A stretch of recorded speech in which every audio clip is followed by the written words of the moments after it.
नमस्कार। Public news देख रहे हैं आप। आज देश की राजनीति में एक बेहद अहम घटनाक्रम देखने को मिला। देश के विभिन्न राज्यों में राज्यसभा की 37 सीटों के लिए चुनाव हुए और अब लगभग सभी सीटों के परिणाम सामने आ चुके हैं। इन चुनावों में कई ऐसे घटनाक्रम देखने को मिला जिन्होंने राजनीतिक हलकों में हलचल मचा दिया है। खास तौर पर बिहार, उड़ीसा और हरियाणा जैसे राज्यों में क्रॉस वोटिंग और विधायकों की गैर हाजिरी ने पूरे समीकरण ही बदल दिए। इन 37 सीटों में से 26 सीटों पर उम्मीदवार बगैर चुनाव के ही चुन लिए गए, क्योंकि उतने ही उम्मीदवार मैदान में थे जितनी सीटें थीं। लेकिन बाकी 11 सीटों के लिए चुनाव हुआ और यहीं पर असली राजनीति खेल देखने को मिला। बिहार, हरियाणा और उड़ीसा जैसे राज्यों में राजनीतिक तापमान सबसे अधिक था। यहाँ मुकाबला केवल जीत हार का नहीं था, बल्कि साख की लड़ाई थी। विपक्ष के लिए एकजुटता दिखाने की चुनौती थी, तो सत्ता पक्ष के लिए अपनी संख्या बल को विस्तार देने का अवसर था। आज हम इस पूरे घटनाक्रम को विस्तार से समझेंगे। किस राज्य में क्या हुआ, किस पार्टी के विधायकों ने क्रॉस वोटिंग की, किसे फायदा हुआ और इसका राज्यसभा की कुल संख्या पर क्या असर पड़ेगा। सबसे पहले बात बिहार की करते हैं, जहां राज्यसभा चुनाव को लेकर काफी गर्म माहौल देखने को मिला। बिहार की राजनीति हमेशा से निश्चितताओं की खेल रही है। बिहार में 5 उम्मीदवारों को राज्यसभा भेजा जाना था। राजनीतिक समीकरणों के अनुसार 4 सीटों पर एनडीए के खाते में जाने की संभावना थी, जबकि एक सीट महागठबंधन को मिलने की उम्मीद थी। लेकिन मतदान के दिन जो हुआ उसने सबको चौंका दिया। मतदान के दौरान पूरा खेल ही पलट गया। महागठबंधन के खेमे में उस समय खलबली मच गई जब उनके 4 विधायक मतदान में अनुपस्थित रहे। इनमें से 3 कांग्रेस के विधायक थे और एक आरजेडी का। इन विधायकों की अनुपस्थिति का सीधा लाभ एनडीए को मिला। गणित के हिसाब से जिस एक सीट पर विपक्ष की जीत सुनिश्चित मानी जा रही थी, वहां समीकरण बिगड़ गए और एनडीए ने 5 की 5 सीटें अपनी झोली में डाल ली। यह न केवल संख्या बल की हार थी, बल्कि लालू प्रसाद यादव और तेजस्वी यादव की रणनीतिक विफलता भी मानी जा रही है, जो अपने विधायकों को एकजुट रखने में असफल रहे। परिणाम यह हुआ कि जिस सीट पर विपक्ष की जीत तय मानी जा रही थी, वहां भी एनडीए के खाते में चली गई। इस तरह बिहार में एनडीए ने 5 सीटें जीत ली, जबकि विपक्ष खाली हाथ रह गया। यह महागठबंधन के लिए बड़ा झटका है, क्योंकि यदि सभी विधायक वोट डालते तो परिणाम कुछ अलग हो सकता था। अगर बिहार के बाद किसी राज्य में बड़ा राजनीतिक खेल हुआ तो वह राज्य है उड़ीसा। उड़ीसा में क्रॉस वोटिंग इतने बड़े पैमाने पर हुई कि कई लोगों को इसकी उम्मीद भी नहीं थी।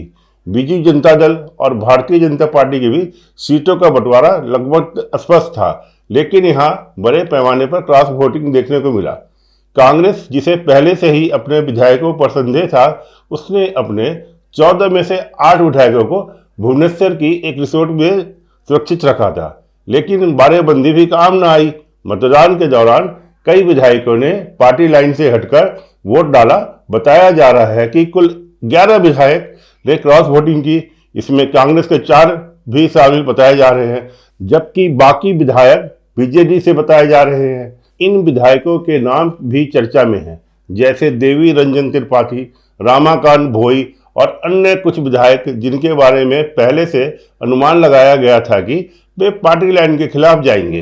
क्रॉस वोटिंग के आरोपों के साथ साथ यह भी कहा गया कि कुछ बड़े कारोबारी या माइनिंग सेक्टर से जुड़े प्रभावशाली लोग विधायकों को प्रभावित करने की कोशिश कर रहे थे। कांग्रेस ने आरोप लगाया कि विधायकों को करोड़ों रुपए के ऑफर दिए गए थे। हालांकि इन आरोपों को अब कोई पुष्टि नहीं हुई है, लेकिन राजनीतिक माहौल जरूर गर्मा गया है। ओडिशा में कांग्रेस को पहले से ही आशंका थी कि उसके कुछ विधायक क्रॉस वोटिंग कर सकते हैं। इसी कारण पार्टी ने अपने कुछ विधायकों को एक रिसोर्ट में भी रखा था, ताकि उन्हें एकजुट रखा जा सके। लेकिन इसके बावजूद क्रॉस वोटिंग को रोका नहीं जा सका। कांग्रेस नेताओं का कहना है कि कुछ विधायकों ने पार्टी के भरोसे को तोड़ा है और इनके खिलाफ कार्रवाई की जाएगी। पार्टी नेतृत्व अब इन विधायकों की सदस्यता रद्द करने की प्रक्रिया पर विचार कर रहा है। क्रॉस वोटिंग के मामले में जिन नामों की सबसे ज्यादा चर्चा हुई है, उसमें एक नाम सोफिया फिरदौस का भी है। सोफिया फिरदौस उड़ीसा की एक युवा विधायक है और टीवी डिबेट में भी अक्सर दिखाई देती हैं। कांग्रेस के वरिष्ठ नेता भक्तचरण दास ने इस मामले पर प्रतिक्रिया देते हुए कहा कि उन्हें कतई उम्मीद नहीं थी कि सोफिया फिरदौस जैसी नेता पार्टी लाइन से हटकर वोट देंगी। उन्होंने कहा कि सोफिया का राजनीतिक भविष्य उज्जवल माना जा रहा था और वह एक मजबूत राजनीतिक चेहरा बन सकती थी, लेकिन इस कदम से उनके भविष्य पर सवाल खड़े हो गए हैं। हालांकि उन्होंने यह भी कहा कि उन्हें अपनी बेटी की तरह मानते हैं और उम्मीद करते हैं कि उन्हें सही रास्ते की समझ आएगी। बिहार और उड़ीसा के बाद हरियाणा में भी क्रॉस वोटिंग हुई। हरियाणा की राजनीति में कांग्रेस के भीतर की अंतर्कलह जग जाहिर है। यहाँ कांग्रेस केवल एक पार्टी नहीं बल्कि कई रियासतों का समूह है। एक तरफ भूपेंद्र सिंह हुड्डा का गुट, दूसरी तरफ सुरजेवाला गुट, कुमारी शैलजा और किरण चौधरी भी अपने अपने प्रभाव क्षेत्र में सक्रिय रहती है। रिपोर्ट्स में कहा गया है कि कांग्रेस के कुछ विधायकों ने पार्टी लाइन से हटकर वोट दिए हैं। हरियाणा के पूर्व डिप्टी सीएम अभय चौटाला ने भी इस मुद्दे पर बयान दिया। उन्होंने कहा कि अगर हरियाणा में क्रॉस वोटिंग होती है तो इसके लिए कांग्रेस के अंदर गुटबाजी जिम्मेदार होगी। उन्होंने सीधे तौर पर भूपेंद्र सिंह हुड्डा का नाम लेते हुए कहा कि पार्टी के नेतृत्व की खींचातान की वजह से ऐसी स्थिति बनती है। हरियाणा में कांग्रेस के अंदर कई शक्ति केंद्र है और यही कारण है कि पार्टी को कई बार रणनीतिक नुकसान उठाना पड़ता है। इस घटनाओं के बाद कांग्रेस नेतृत्व पर भी सवाल उठने लगे हैं। खास तौर पर राहुल गांधी की भूमिका को लेकर राजनीतिक बहस तेज हो गई है। अगर पार्टी नेतृत्व अपने विधायकों को एकजुट नहीं रख पा रहा है तो यह संगठन की कमजोरी का संकेत है। हालांकि कांग्रेस का कहना है कि कुछ लोगों के जाने से पार्टी कमजोर नहीं होती बल्कि मजबूत होती है। यह तो राहुल गांधी का पुराना बहाना है, क्योंकि इससे स्वार्थी तत्व बाहर निकल जाते हैं। राज्यसभा चुनाव के इन परिणामों का असर संसद की रणनीति पर भी पड़ सकता है। यदि एनडीए को अतिरिक्त सीटें मिलती हैं तो ऊपरी सदन में उसकी ताकत और बढ़ सकती है।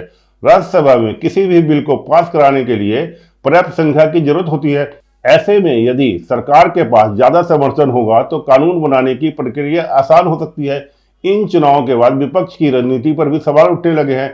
कई राजनीतिक विश्लेषकों का मानना है कि विपक्ष को अपनी एकजुटता पर फिर से काम करना होगा।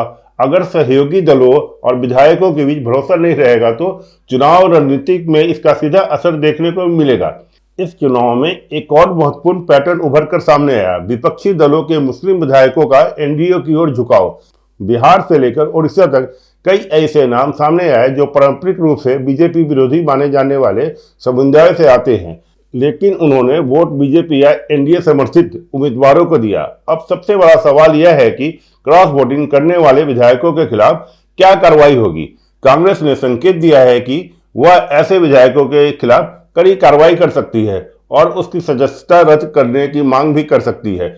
इसके अलावा यह मामला अदालत तक भी जा सकता है, क्योंकि पहले भी ऐसे मामले में कानूनी लड़ाई देखने को मिली है। एक बड़ा सवाल यह उठता है कि आखिर हमेशा क्रॉस वोटिंग बीजेपी के पक्ष में ही क्यों होता है, कांग्रेस के पक्ष में क्यों नहीं होता।